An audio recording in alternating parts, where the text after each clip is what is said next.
আগের ভিডিওতে আমি যখন বলেছিলাম যে ঘোড়া চালকের বেশে এসে জঙ্গিরা ছড়িয়েছিল, তার মানে নানান রকম পোশাকে নানান রকম ছদ্মবেশে ওরা এসেছিল। সেটা ঘোড়া চালক হতে পারে, সেটা ঝালমুড়িওয়ালা হতে পারে, সেটা মানে কোনো কিছু রাইডার, বিক্রেতা, এরকম বিভিন্ন বিভিন্ন রকম ছদ্মবেশ ধারণ করে ওরা এসে তারপর এই পেহেলগাঁওর ঘটনাটা, মর্মান্তিক ঘটনাটা ঘটিয়েছিল।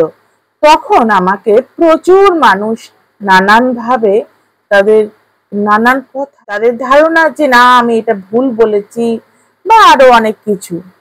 দেখুন, একতা তিওয়ারির কথাতেই, একতা তিওয়ারি এই ঘটনাটা প্রথম বলেছিলেন যে ঘোড়ার চালকের ছদ্মবেশে তাদের সাথেও এরকম ঘটনা ঘটতো, কিন্তু তারা উপস্থিত বুদ্ধির দ্বারা এবং ভাগ্য অবশ্যই সহায় হওয়ায় তারা, তার মানে তাদের সাথে এই ঘটনা ঘটেনি, কিন্তু তার মুখ থেকে আমরা পুরো ঘটনা শুনেছিলাম।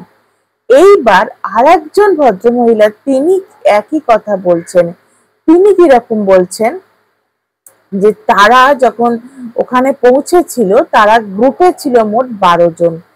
তো তারা নিজেদের মধ্যে ওখানে স্বাভাবিক অত সুন্দর একটা জায়গা, ছবি তোলা আনন্দ করছিল। তখন হঠাৎ করেই ওরা যে ঘোড়া চালকদের সাথে গেছিল, সম্ভবত তারা কিন্তু বুঝতে পেরেছিল, আমার এটা নিজস্ব ধারণা, তারা বুঝতে পেরেই হঠাৎ করেই তাদের কাছে আসে, এসে বলে যে আপনাদের হয়ে গেছে, এবার আপনারা নিচে চলুন। তারা তখন বলে যে কেন, আর একটু থাকবো, আনন্দ করতে গেছি, আর একটু সময় মানে ঘোড়া চালকরা কিছু না ভেবে তখন প্রেসার বলে যে আরো 500 টাকা করে লাগবে, যদি আপনারা নিচে না যান এখন, তাহলে আপনাদের আরো 500 টাকা করে দিতে হবে। তখন ন্যাচারালি 12 জন আছে, 12 জনের মধ্যে টাকাটা, অঙ্কটা বেশ বড়, 6000 টাকার কাছাকাছি চলে যাচ্ছে। তখন তারা ডিসাইড করে যে না ঠিক আছে, এবং তাদের মধ্যে একজন বান্ধবীর গায়ে কাঁটা টাটা লেগে যায়, এরকম তারা ঠিক করে সেখান থেকে তারা নেমে যাবে। যখন নেমে যাচ্ছে তখন ভদ্রমহিলা বলছেন যে তাদের সঙ্গে যে ছেলেরা ছিল, ছেলেদের সংখ্যাটাই বেশি ছিল, ছেলেগুলো ছিল সামনে, আর তাদের মধ্যে 4জন মহিলা ওনাকে নিয়ে ওরা একটু পেছনে ছিল। তখন ওরা দেখছে হঠাৎ করেই বেশ কয়েকজনদেরকে ঘিরে ফেলেছে চারদিক দিয়ে, এবং ঘিরে সমানে বলতে থাকে আপনারা কেন এখন যাচ্ছেন, আরো অনেক কিছু দেখার আছে, অনেক কিছু ঘোরার আছে, আপনারা তো কিছুই এখনো দেখেননি। তারা তখন বলে না না, আমরা অনেক কিছু দেখে নিয়েছি, এবার আমরা যাব।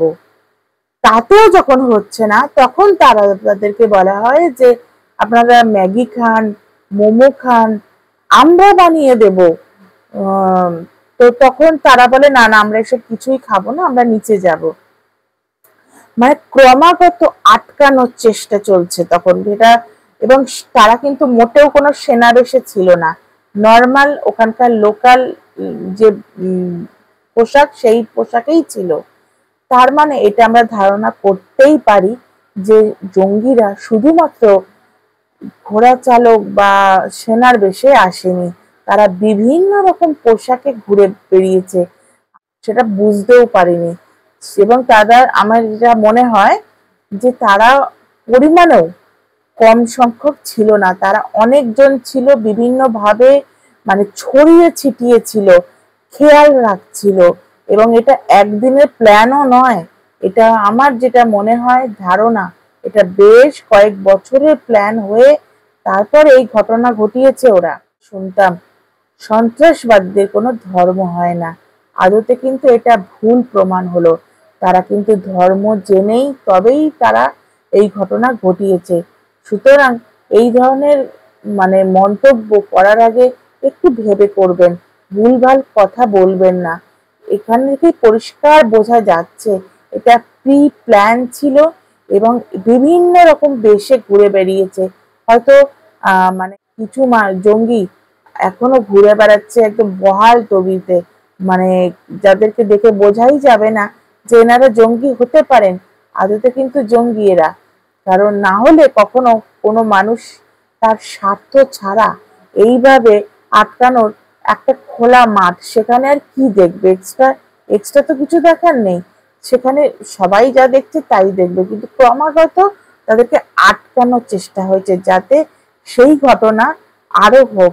এই 26 জনের জায়গায় আরো কয়েকজন হতে পারত যদি সেই ঘোড়া চালকগুলো কিন্তু বুঝতে পেরেছিল, তাই তারা বলছিল চলে যান চলে যান চলে যান।